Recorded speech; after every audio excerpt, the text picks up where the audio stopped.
Presentation of D4K on Idaho Public Television is made possible through the generous support of the Laura Moore Cunningham Foundation, committed to fulfilling the Moore family legacy of building the great state of Idaho. Sounds fill our ears. Talking, music, even some scientific experiments. They all start with sound. But what is sound? Want to find out? We're here to answer your questions. Stay tuned. D4K is next.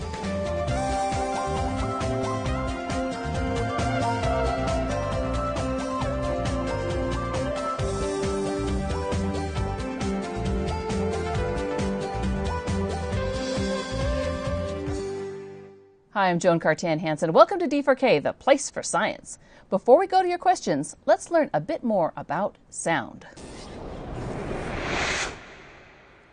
Sound is a form of energy, like light or electricity. Sounds are made by small vibrations called sound waves. Sound waves move by the squeezing and stretching of air. When a sound occurs, molecules are squeezed together. One molecule squeezes into the next one and then pulled back in place by the one on the other side. The molecules move the sound along in a wave. Scientists study sound waves on a machine called an oscilloscope. Loud sounds have more energy, so their waves are bigger and have a greater height. Soft sounds create smaller waves. The height of a wave is called its amplitude. The frequency, or the number of vibrations per second, determines a sound's pitch. Sound frequency is measured in hertz. The higher the frequency, the higher the pitch, and the greater the hertz. Yeah, I only have one page in math. Humans can hear sounds between 20 and 20,000 hertz, but other animals can hear even more. Elephants can hear sounds much lower than humans can. And bats hear frequencies much too high for humans.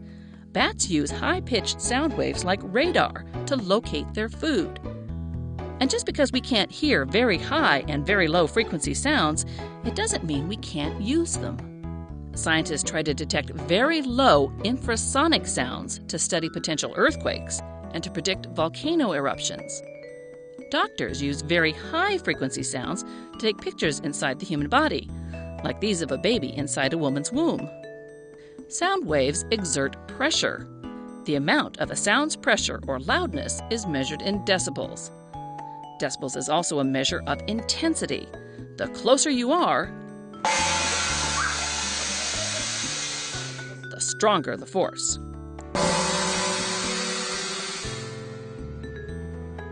So say you're standing next to leaves in a light wind. That sound would measure about 10 decibels. A toilet flush is about 67 decibels. Your hairdryer is about 80 decibels. And the space shuttle taking off is about 200 decibels. Prolonged exposure to sounds above 85 decibels can damage your hearing, so be sure to wear earplugs if you're doing something around loud sounds. And be sure the volume in your headphones is set at a safe level. Sound surrounds and defines our world, so listen up and appreciate sound. And joining me now to answer your questions about sound are two scientists. In our Pocatello studio is Steve Shrupsher, Professor of Physics at Idaho State University. Thank you for joining us. Thank you for having me. And joining me here in Boise is Catherine Devine, Assistant Professor of Physics at the College of Idaho. Thank you for being here. Thank you for having me. Okay, let's go to your questions.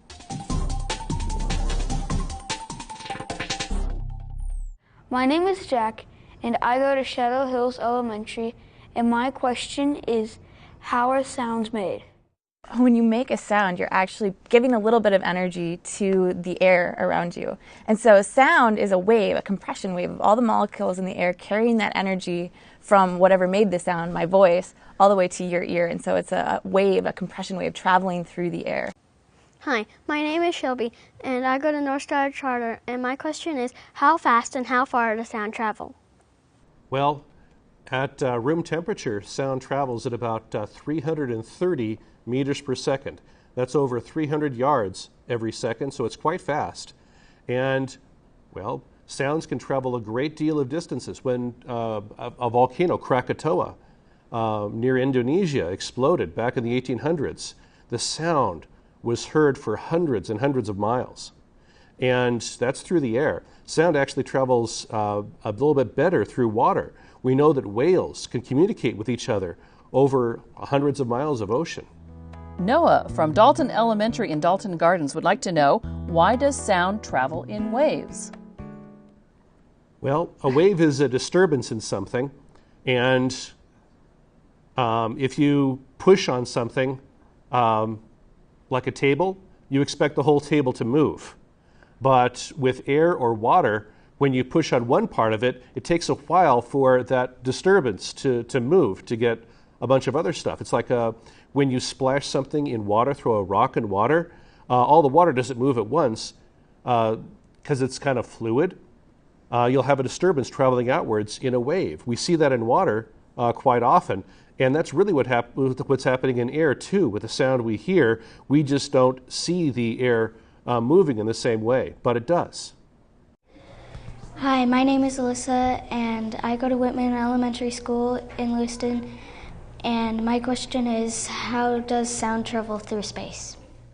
Sound, just like Steve just said, where you have one part of the air, one molecule in the air communicating the information of the wave to the next one, and it propagates on as a wave. That same thing happens in space. The thing that's different is that out in space, the density of the air is a lot lower, and so the molecules are a lot farther apart. And so sound can still travel in space as long as there is any gas or molecules or anything there to communicate it. If there wasn't anything there, though, sound wouldn't be able to travel. And so there does have to be a gas cloud or some molecule out there to continue on and communicate the energy to the next one. Hi, my name is Braden, and I go to Lena in Moscow, Idaho. My question is, why do a trumpet and a saxophone sound different even when they are playing the same note at the same volume? You've probably noticed that longer and bigger instruments make lower pitched sounds, lower notes, and shorter and smaller instruments make higher pitched sounds. That has to do with how the sound resonates in these different instruments. To illustrate, I have some little pipes here, and this one is cut a little bit longer than the others, and when I whack it on my palm, I get a C note. And with the black one, that's a D, orange one, E, F, a G, and an A. You can see that the shorter the pipe, the higher the pitch. And I've got something you can do at home with a little plastic straw. If you take a straw and you cut little grooves in it, shaped like triangles like I have here, and you bite it down with your teeth, you can make a little reed. A lot of instruments work on little reeds. When you blow air between the reeds, they vibrate. And the longer the instrument, the lower the pitch of sound will resonate in that. And so if I just blow on this straw, we get a note. And if I take two straws and stick them together, I'll get a lower pitch.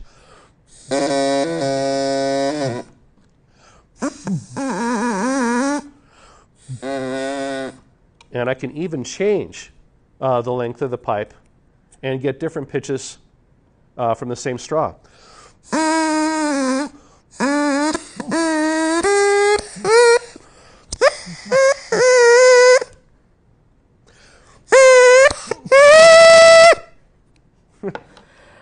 That's great. Okay, let's go back to the questions.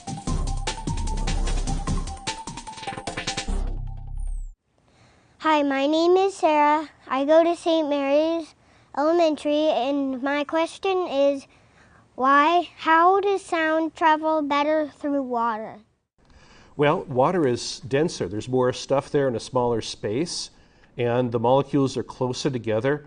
And so when some molecules get the energy from the sound, from the disturbance, they will collide with other molecules sooner and more rapidly.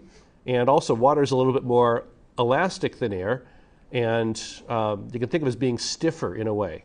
And all that contributes to making the sound travel better and farther.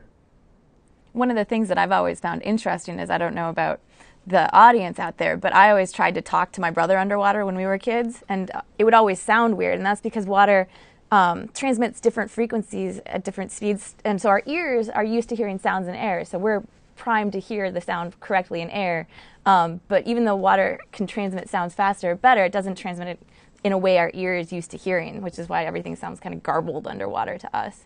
Kestrel from Dalton Elementary in Dalton Gardens would like to know, is there an object so thick or so strong that sound can't pass through it? Well, it kind of depends, I guess, on how you think about it, because sound is just energy traveling, it's an energy wave where it's propagating through. And so the louder the sound, the more energy you're putting in, the thicker something would have to be to stop the energy from traveling through it. And so, for example, if I was whispering and you had just a wall, that would be enough to stop the sound from traveling through it. But if I was shouting, then maybe a wall wouldn't be enough and you'd have to be thicker. So it depends on how loud the sound is for how thick something would have to be to block the sound. Hi, my name is Sean, and I'm from Illinois, and my question is, how far can a fire alarm sound possibly travel? It depends on the fire alarm, and it depends on what's in the way of the fire alarm. Again, the things that can make sound travel further is the amount of energy that's being produced or that the sound is giving out, right? And so it depends on the volume of your fire alarm, and it depends on the fire alarm. Sometimes big apartment buildings have very high energy, like loud fire alarms, like in a school building, because they have to be able to be heard throughout the whole building, versus the fire alarm in like my bedroom isn't as loud. It's a smaller thing. It produces less energy, and so you wouldn't be able to hear it probably as far as my neighbor's house, because when I test it, it doesn't bother them. But if a fire alarm in a big building goes off, you can hear it further away. So it comes down to how much energy is the sound is kind of giving off, how much energy is going into the sound at the source.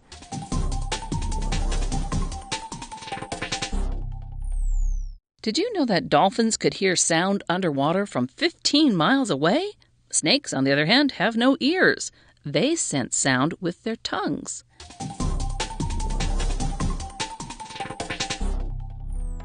Cameron at Dalton Elementary in Dalton Gardens would like to know how many animals use sound to navigate their way around the world.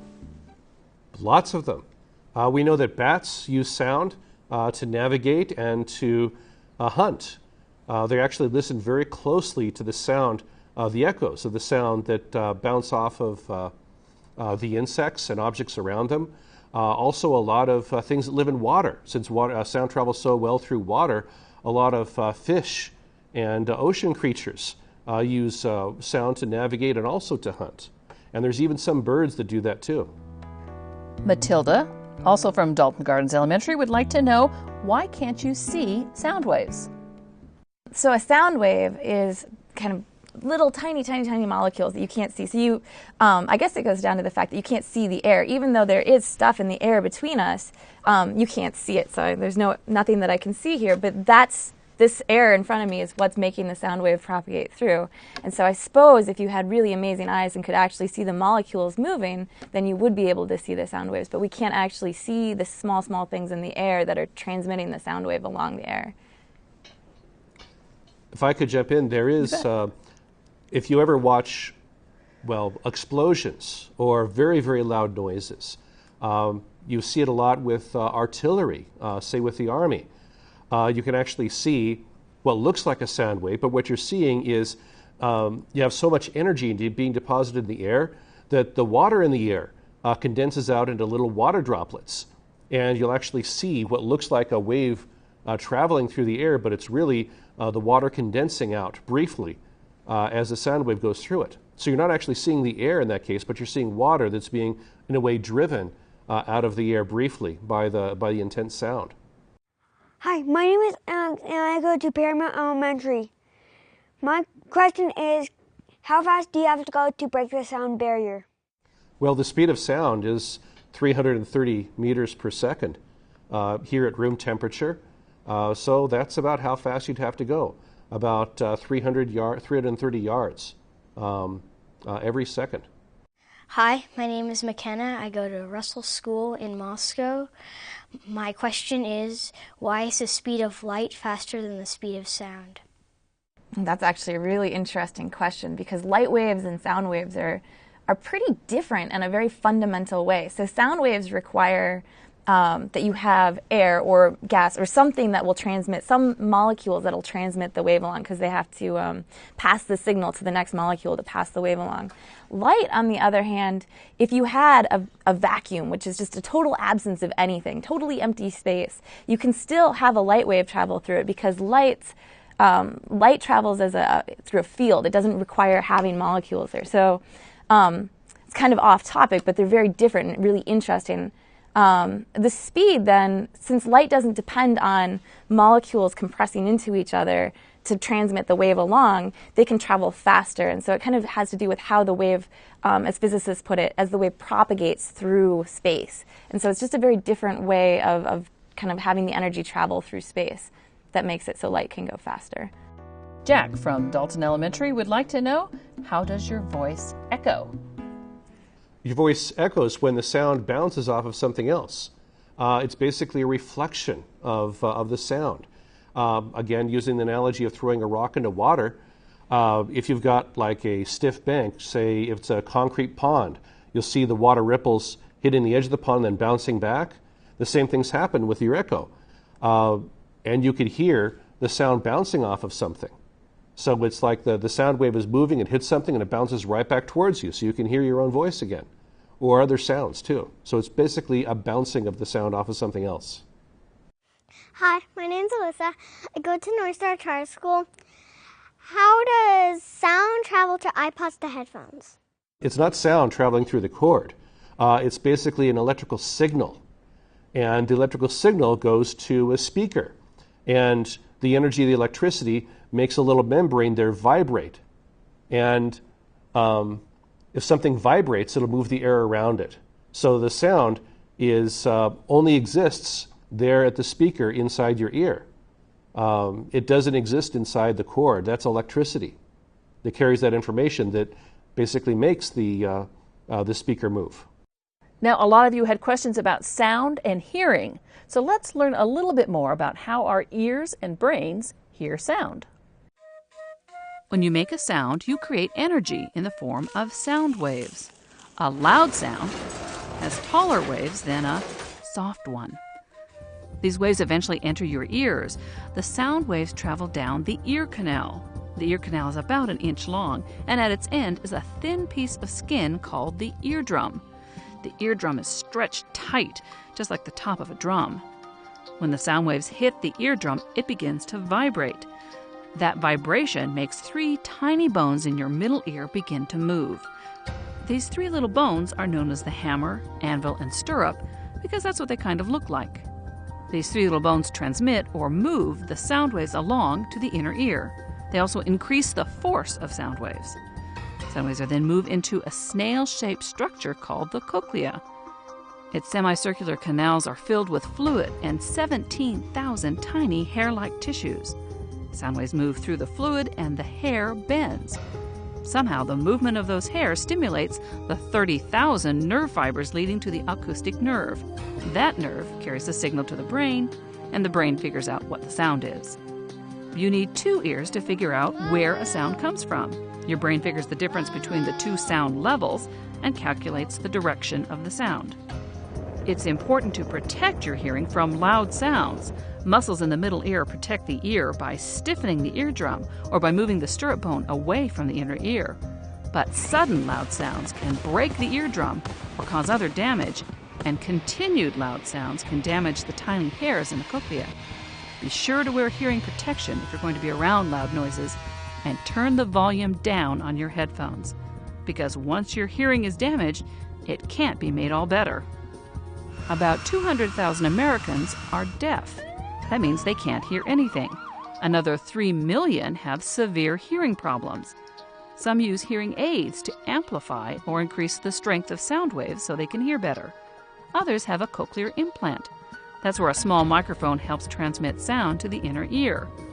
Individuals who are deaf or hard of hearing sometimes use sign language to communicate. Others can read lips. Communicating, whether it's with your ears or your hands, is essential to life. Oh, and by the way, your ears do one other thing. Remember the cochlea? Movement of the fluid inside the cochlea tells your brain about your body position. That way you can tell up from down, even with your eyes closed.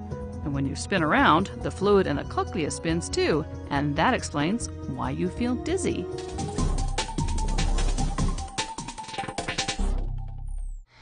Hi, my name's Jordan. I live in Lewiston. I go to Whitman Elementary School, and my question is, how do you hear sounds in your ears? Okay, so your ears, I think you guys have probably noticed this. Your ears have a little hole in them, or there's a little entrance there. And so the sound waves come in, and they hit that entrance to your ear. And then what you have actually little kind of hairs in your ear that respond to the waves. And so just kind of like seaweed in a pond that's getting moved around by an ocean or by the waves in the water, the sound wave actually moves these little kind of detectors in your ear around. And those then transmit a signal to the nervous system that eventually communicates that information to your brain and tells you what kind of sound you're hearing. My name is Kendall. I go to Camelot Elementary in Lewiston, and my question is, why do loud noises hurt our ears? Yeah, again, with those little hairs in your ears, or the detectors in your ears, a loud sound, that would be like a wave that's too big in the pond and smashes all the seaweed down. And so if you have a wave that's too much energy come into your ear, it can hurt all those little detectors in your ear because they're not equipped, or they're not ready to have that much energy hit them. And so what can happen is it can actually hurt the detectors in your ear. And then if you've ever heard a really loud noise, can lead to kind of the ringing in your ear, that inability to hear as well as you could before you heard the loud noise because you've damaged the detectors in your ear. Hannah from Dalton Elementary would like to know, if there was a classroom full of kids and the teacher was speaking, would the kids all hear the sound at the same time? No, they wouldn't. But in a classroom, it's enough space so that, again, sound travels at about 330 meters per second. The typical classroom is only maybe a dozen meters, maybe at most 15 meters long. And so you're talking about teeny fractions of a second difference between when someone close to the teacher could hear and someone far away. So if you want to be very picky about it, yes, they'll hear it at different times, but it'll be so quick that no one really will notice. You could notice it, though, if you were in a much larger space. And so you've probably seen this when you've watched fireworks before, where fireworks, if you're very close to where the fireworks are going off, you see the explosion at the same time you hear the boom. But if you're further away, and again, you can get several hundred feet away from those fireworks and still be able to see them, the people closer to the fireworks are hearing them sooner than you are. And so that's why you get that lag between when you see them and when you actually hear the explosion. So you have to be over very large distances to notice that effect.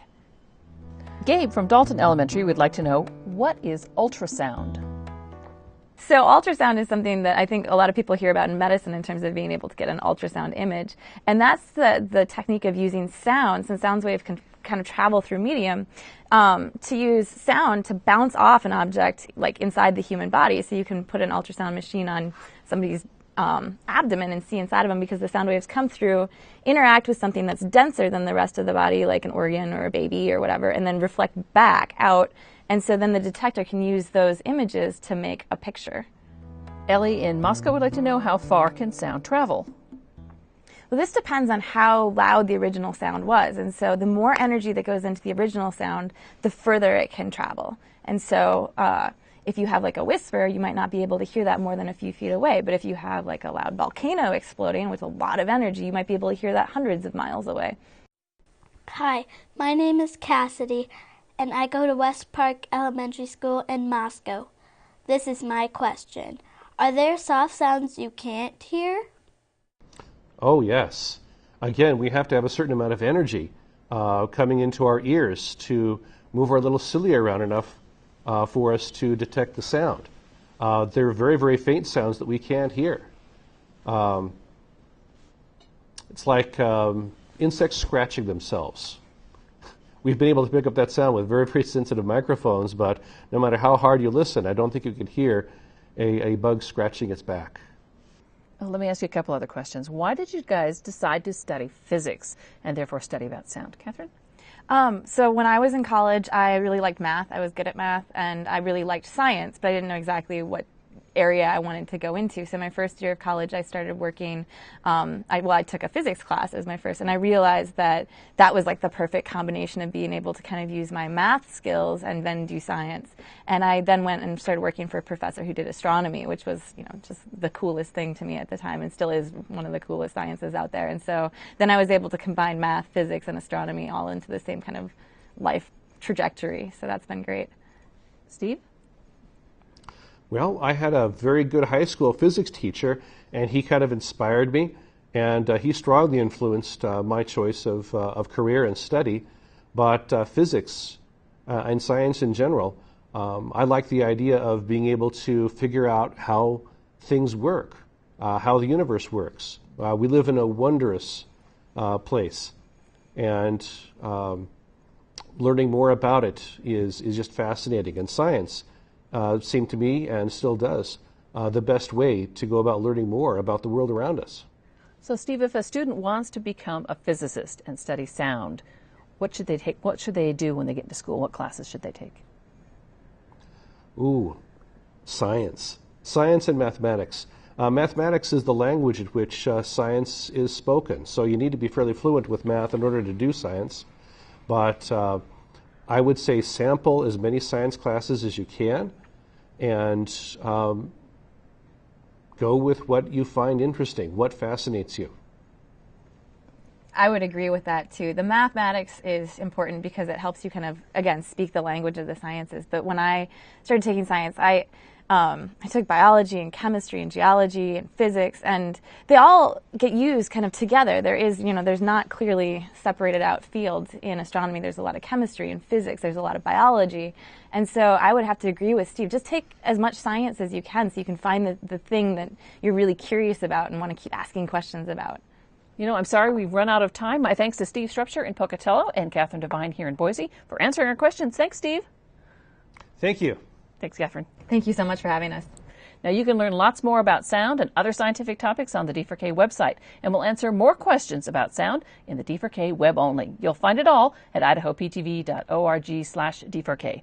Now, our latest winner in our D4K question contest is Taylor at Mrs. Hunt's class at Cynthia Mann Elementary in Boise. And remember, when you send in a question, you and your class are eligible for our contest. Check out the Contact Us part of the D4K website for show deadlines and how to submit your email and video questions. And each week, check out my science blog for the latest science news for kids, all at idahoptv.org/D4K. Thanks for joining us. We'll see you next time on D4K. Hey, do you have a science question? Yeah! Do you want to win some prizes? Yeah! When you send us a question to use on D4K, you and your class are eligible to win DVDs and other prizes. Check out the D4K website for this season's topics and send in your questions. You can send it as an email or a video question, recorded on your webcam or cell phone. And if you're an educator, we'll even lend you a camera. Find out all the details on how to send in your questions and win on the D4K website. That's idahoptv.org/D4K. D4K, the place for science.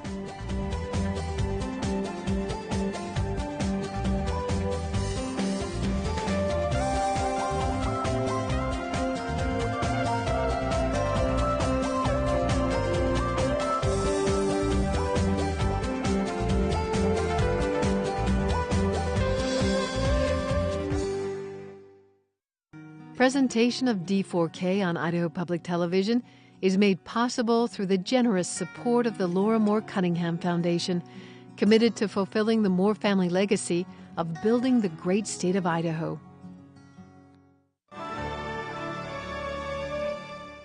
If you want to learn more about this topic or watch our videos, check out the D4K website at idahoptv.org/D4K.